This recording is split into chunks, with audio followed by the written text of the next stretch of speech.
मिरज कवठेमहांकाळ रस्त्यावर वेगामुळे भीषण अपघात। जनावरे घेऊन जाणारा बोलेरो पिकअप गाडी घरात घुसली, ड्रायव्हर फरार। मिरज कवठेमहांकाळ रस्त्यावर गुरुवारी मध्यरात्री भीषण अपघात झाला। कवठेमहांकाळकडून येणारी चारचाकी वाहन वेगात टर्न न घेतल्याने थेट प्रशांत बसवण्णा कुंभार यांच्या घरात घुसली। धडकेचा आवाज प्रचंड मोठा होता। त्यावेळी घरात एक वयस्कर आजी, 2 मुली झोपलेल्या होत्या।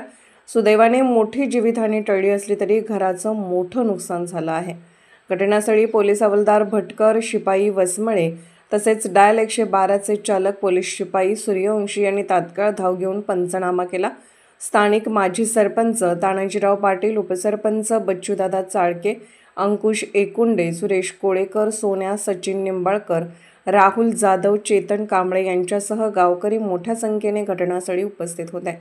अपघातग्रस्त वाहनातून जनावरे आढळून आली असून ती कुठे व कोणत्या उद्देशाने नेत होते याची तपासणी सुरू आहे। या रस्त्यावर कोणत्याही प्रकारचे गतिरोधक नसल्याने वारंवार अपघात होत असून स्थानिकांनी रस्त्यावर स्पीड ब्रेकर बसवावेत आणि कायमस्वरूपी उपाययोजना करावी अशी मागणी केली आहे। अपघातानंतर ड्रायव्हर फरार झाला असून पोलिसांनी त्याचा शोध सुरू केला आहे। या घटनेमुळे परिसरात भीतीचे वातावरण पसरले आहे। सध्या आम्ही नाव मोठं करायला आलो इथं। मी आलोय मिरजेतनं जवळपास 30-35 किलोमीटर। व्हिडिओ चालू आहे मित्रांनो, सगळे बघा। पोलीस प्रशासन आपल्याला असं बोलते इथपर्यंत आल्यावर गोरक्षकांना गोरक्षकांना तसंच म्हणलं जातंय।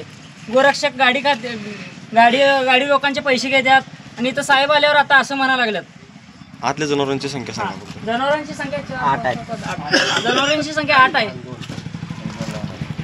आणि 2 लहान पाडे। चल का येऊ दे। गोरक्षक